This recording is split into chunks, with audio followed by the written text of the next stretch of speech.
Welcome everybody to Let's Play Langrisser. This is part 20. We're beginning scenario 8, the follow-up attack. The enemy, failing in their attack on Ansel, withdraws. Leading immediately orders the follow-up attack to finish them. So in order to win, we just have to defeat the enemy's leader, and we lose if he escapes. Standard units all around, for the most part. Decent sized map, but nothing too large or expansive, so this is actually going to be one of the easier fights that we're going to have. Only reason I'm giving him a lot of archers is because of yet another surprise that might present itself later on. And that's another thing too, you probably want to be careful, because if you finish these battles up too quick, you can miss out on a lot of experience. Say like in the last scenario, how Lance kind of showed up at the end there, around turn 12 I think. If you finish the fight around turn 9 or 10 or so, you know, he's not going to get a chance to appear, so you're going to miss out on all those points. And that's why I was kind of postponing things last time. So if you ever see me kind of just waiting around, just kind of twiddling my thumb, well, that's probably why. So anyway, this is one of those fights where you can also go a little bit leaner with the reserves.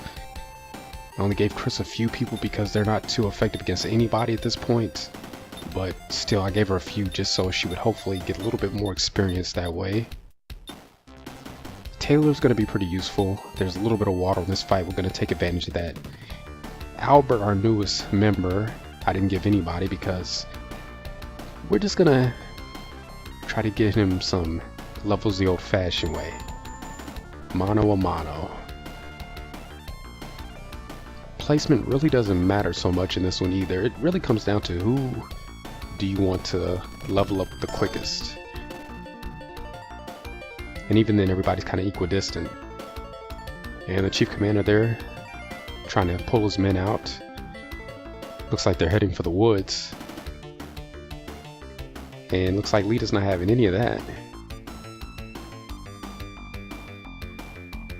Yeah, he means business right now. He's he's not showing any mercy. He's trying to finish this, and I don't oppose, so let's see what we can do about that.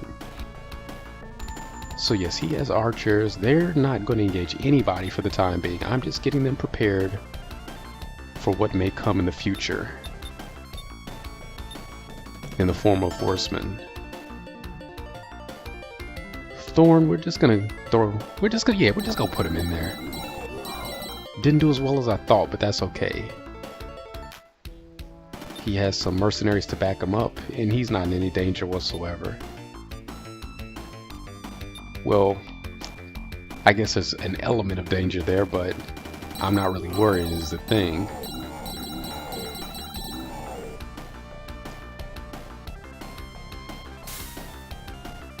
My throat's still not 100%, so apologies if I sound a little bit hoarse or scratchy here or there. Just gonna have to make do. Chris, what about you? Where can we put you? What can you do? Nothing for now. How about your men? Do I want to do that? Sure, let's do it. What's the worst that could happen? I guess that would be the worst that could happen. Yeah, so see, guardmen, they're really not too tough. Nothing to write home about. Unless they're fighting slimes. And lizardmen to a lesser extent.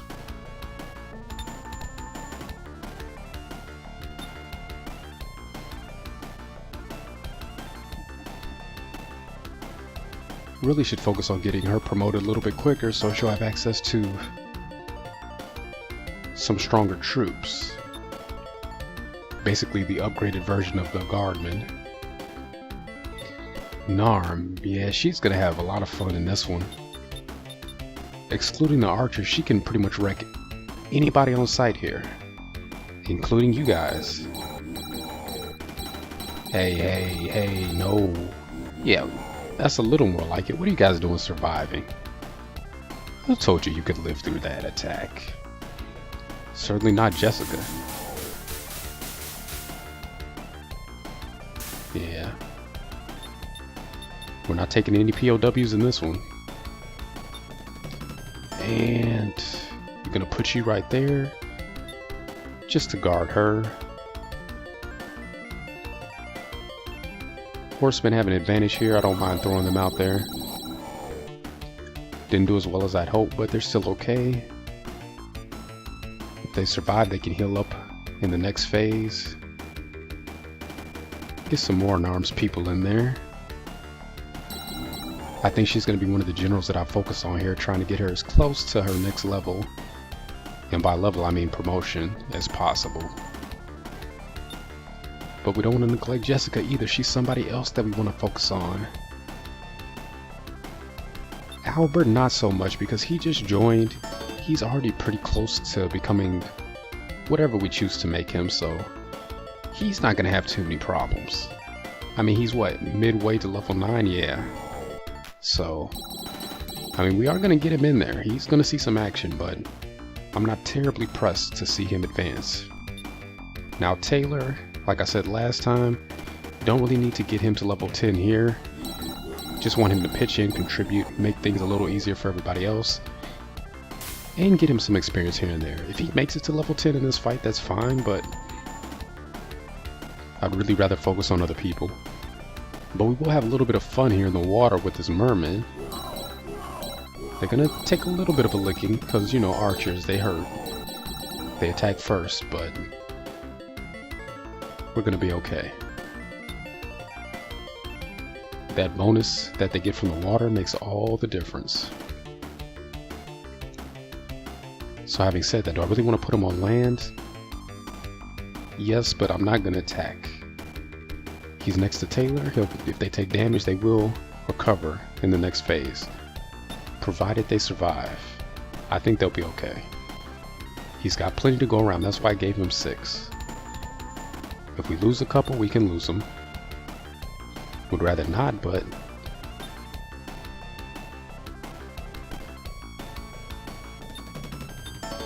and just put them on defense. Let them move on their own, because they can only get so far. We're all clumped together right now, so it's one of the few instances where I really don't care where the AI chooses to put them. And it's the enemy's turn. Let's see what they want to do. Gonna go for the biggest threat first, it looks like. Not unintelligent of them. I would probably do the same. And they're not gonna make it. Even with the advantage, yeah, I didn't see them taking them out. That's okay. There's more where that came from. That's why I gave her so many. She will get her experience in this fight. They can't stop that. Once that train leaves the station, there's no delaying it. Archers are probably the biggest danger on their side. Thorn hit level 8. Slowly catching up to Albert. Things are as they should be.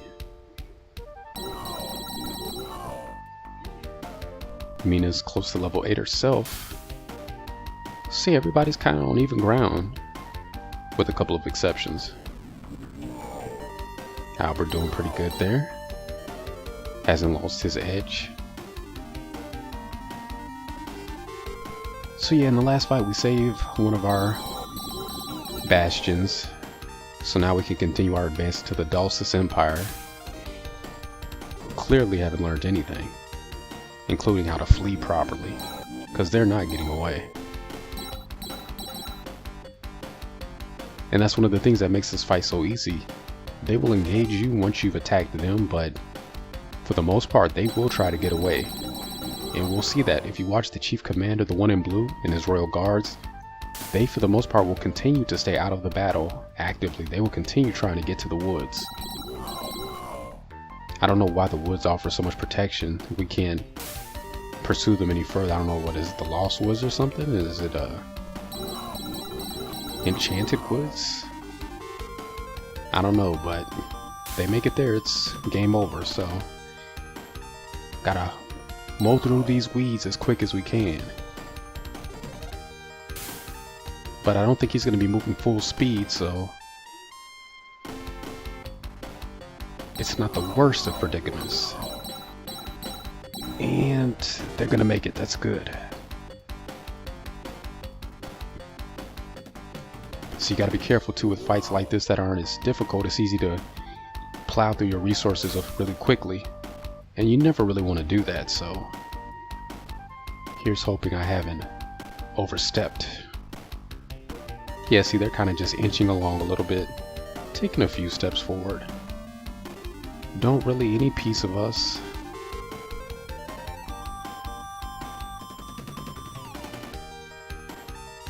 They'd probably be better off just standing the ground and fighting, but I guess in the end the outcome would be the same, right? Because Leiden is kind of a king, kind of stronger than anybody else on the map right now, and he has archers, and they're coming for you.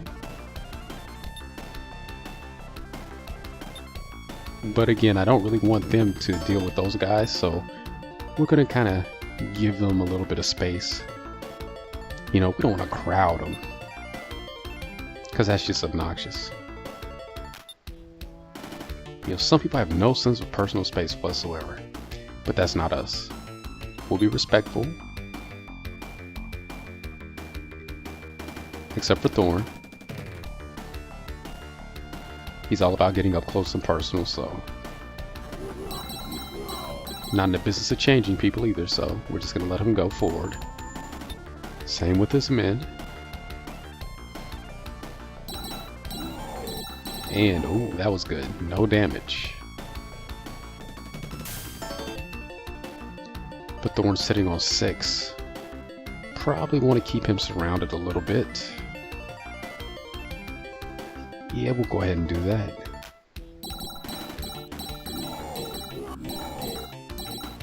Sometimes it's good to just put your men in position, but don't attack until it's the enemy's turn. Let them make the first move.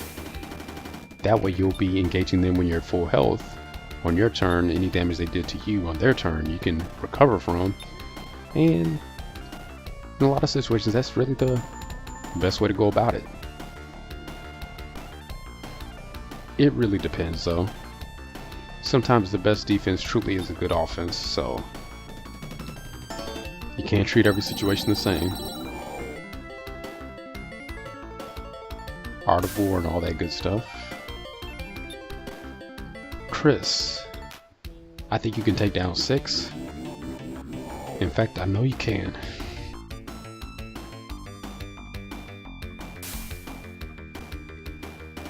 So that's 3 generals at level 8 now. Actually 4, I think, including Taylor, yeah. So the only people who've been promoted are Leiden, Jessica, and Narm. Yeah, we gotta get somebody else there. In the meantime, let's see where we can put her. Don't want to forget she has magic spells too. Level 3, which will be really useful in this huge cluster of people.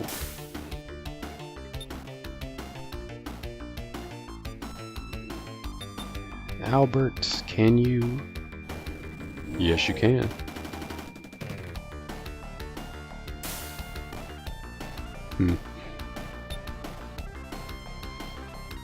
We just might be able to get him promoted in this fight.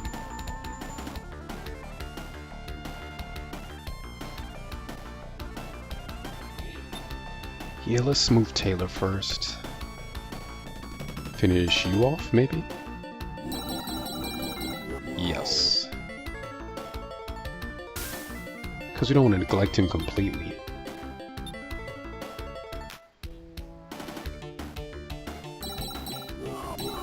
But really the next fight is going to be like a playground for him because it's going to be so much water. Too much water, really, but he's going to have a good time with it. That's why I'm not terribly worried about him at this point. One thing I have to admit though, another thing that I like about the Saturn version of this game, just that fast, level 9, so he's gonna do just fine. Not even trying with him. But in the Saturn version of this game, they were much better about balancing certain things. The only problem is in some ways it made the game easier, but I'm not going to get into all of that right now. But as it relates to the Sea and Serpent class, which is pretty much just him, they've redesigned a lot of these battles in such a way where Taylor and his mermen can stay in the fight a lot better and stay in the water at the same time. They might have put a little stream where there was one before so they can kind of sneak on in and get into a castle where they otherwise had to go in through the interior like everybody else. And it was really thoughtful on their part. Lets me know that maybe they didn't think things through all the way when they first made this game. Probably looking back like, yeah, we kind of gimped him a little bit unintentionally. Let's see if we can fix that. So all the more reason to keep him a Serpent Knight, which is what I will be making him in this playthrough. Again, just to be different, because of my walkthrough I made him a knight, which in this version probably is the more intelligent way to go about things, just because a few battles from now you're going to see next to no water in any of the fights, so him and his troops really can't take advantage of that terrain that favors them. So in the long run, a knight probably is the better way to go for him. But I like the Serpent Knight class. It's unique and he's still pretty strong as one, so that's what we're gonna do here. Again, going for as much variety as possible. And that guy doesn't have long. And just take a look at the big map here. So we got a bunch of archers basically, and then the chief commander and a couple of royal guards with him. So you see why this fight's so easy. It doesn't take very long to mop everybody up. Now again, you might want to stick around for a few extra turns in the event that some reinforcements might show up, get some extra XP, but beyond that, yeah, you could easily finish this battle in under 20 minutes for sure.